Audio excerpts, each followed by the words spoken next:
നമസ്കാരം. രാജസ്ഥാനിലെ മരുഭൂമി മേഖലകളെ നിമിഷനേരം കൊണ്ട് ഭീതിയിലാഴ്ത്തിയ വൻ മണൽക്കാറ്റിന്റെ ദൃശ്യങ്ങളാണ് ഇപ്പോൾ സോഷ്യൽ മീഡിയയിൽ വൈറലാകുന്നത്. ചെവി പൊട്ടുന്ന വലിയ ഇരമ്പൽ ശബ്ദത്തോടെ ആകാശമുട്ടെ ഉയർന്ന കൂറ്റൻ മണൽ മതിൽ മറ്റൊരു ഗ്രഹത്തിലെ സുനാമി പോലെയാണ് ജനങ്ങൾക്ക് അനുഭവപ്പെട്ടത്. മിനിറ്റുകൾക്കുള്ളിൽ ഒരു ഗ്രാമത്തെ മുഴുവൻ ഇരുട്ടിലാഴ്ത്തിക്കൊണ്ട് മണൽക്കാറ്റ് വിഴുങ്ങിയപ്പോൾ രക്ഷപ്പെടാനായി ആളുകൾ പരിഭ്രാന്തിയോടെ സുരക്ഷിത സ്ഥാനങ്ങളിലേക്ക് ഓടിമാറി. പകൽ സമയത്തെ പെട്ടെന്ന് അർദ്ധരാത്രിക്ക് സമാനമായി ഇരുട്ടിലാക്കി പ്രതിഭാസം കാരണം ദൂരക്കാഴ്ച പൂർണ്ണമായും തടസ്സപ്പെട്ടു. വടക്ക് പടിഞ്ഞാറൻ ഇന്ത്യയിൽ കടുത്ത ചൂടിനെ തുടർന്നുണ്ടാകുന്ന അന്തരീക്ഷ വ്യതിയാനമാണ് ഇത്തരം ശക്തമായ മണൽക്കാറ്റുകൾക്ക് കാരണം. ഗതാഗത സംവിധാനങ്ങളെയും ജനജീവിതത്തെയും പൂർണ്ണമായും നിശ്ചലമാക്കിയ ഈ പ്രകൃതിക്ഷോഭത്തിന്റെ ഞെട്ടിക്കുന്ന വീഡിയോ ദശലക്ഷക്കണക്കിന് ആളുകളാണ് ഇതിനകം കണ്ടത്. ഡൽഹിയിലും രാജസ്ഥാനിലും വിവിധയിടങ്ങളിൽ ജനജീവിതം സ്തംഭിപ്പിച്ചുകൊണ്ട് കനത്ത പൊടിക്കാറ്റ് വീശിയടിച്ചു. അന്തരീക്ഷത്തെ ആകെ വിഴുങ്ങിയ കനത്ത പൊടിപടലങ്ങൾ കാരണം പല പ്രദേശങ്ങളും നിമിഷനേരം കൊണ്ട് ഇരുട്ടിലായി. ആകാശത്തോളം ഉയർന്നു പൊങ്ങി പ്രകൃതിയെ ആകെ മൂടിക്കൊണ്ട് പൊടിക്കാറ്റാഞ്ഞടിക്കുന്നതിന്റെ ഞെട്ടിക്കുന്ന ദൃശ്യങ്ങൾ ഇപ്പോൾ സോഷ്യൽ മീഡിയയിൽ വൻതോതിൽ വൈറലാവുകയാണ്. പൊടിക്കാറ്റിനെ തുടർന്ന് രാജസ്ഥാനിലെ ബീക്കാനീർ ഉൾപ്പെടെയുള്ള മേഖലകളിൽ പ്രധാന റോഡുകളിലെ ദൂരക്കാഴ്ച പൂർണ്ണമായും തടസ്സപ്പെട്ടു. അന്തരീക്ഷമാകെ പെട്ടെന്ന് മഞ്ഞ കലർന്ന തവിട്ടു നിറമായത് വാഹന ഗതാഗതം ദുഷ്കരമാക്കി. കാറ്റിന്റെ വേഗത ക്രമാതീതമായി ഉയർന്നതോടെ ജനങ്ങൾ പരിഭ്രാന്തരായി. വഴിയാത്രക്കാർ സുരക്ഷിത സ്ഥാനങ്ങളിലേക്ക് ഓടിമാറുകയും വ്യാപാരികൾ ഭയന്ന് കടകളടയ്ക്കുകയും ചെയ്തതോടെ നഗരങ്ങൾ നിശ്ചലമായ അവസ്ഥയിലായി.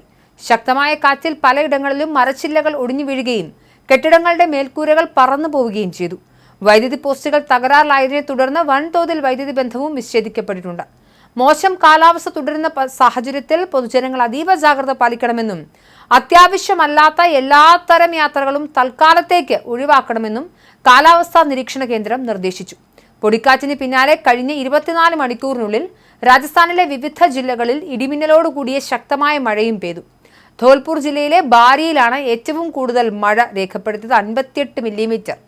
ഇന്ന് ബിക്കാനേർ, ജയ്പൂർ, അജ്മീർ, ഭരത്പൂർ, കോട്ട, ജോധ്പൂർ, ഉദയ്പൂർ ഡിവിഷനുകളിൽ നിന്നും മണിക്കൂറിൽ 60 മുതൽ 70 കിലോമീറ്റർ വരെ വേഗതയിൽ കാറ്റിനും ശക്തമായ ഇടിമിന്നലിനും സാധ്യതയുണ്ടെന്നും ജയ്പൂരിലെ കാലാവസ്ഥാ കേന്ദ്രം പ്രവചിക്കുന്നു.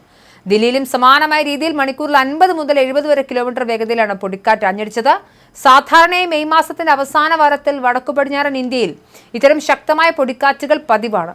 കഠിനമായ വേനൽച്ചൂട് കാരണം ഭൂമി അമിതമായി ചൂടുപിടിക്കുകയും ഇത് അന്തരീക്ഷത്തെ പെട്ടെന്ന് അസ്ഥിരമാക്കുകയും ചെയ്യുന്നതാണ് ഇത്തരമൊരു പ്രതിഭാസത്തിന് കാരണമാകുന്നതെന്ന് കാലാവസ്ഥാ വിദഗ്ധർ വ്യക്തമാക്കുന്നു.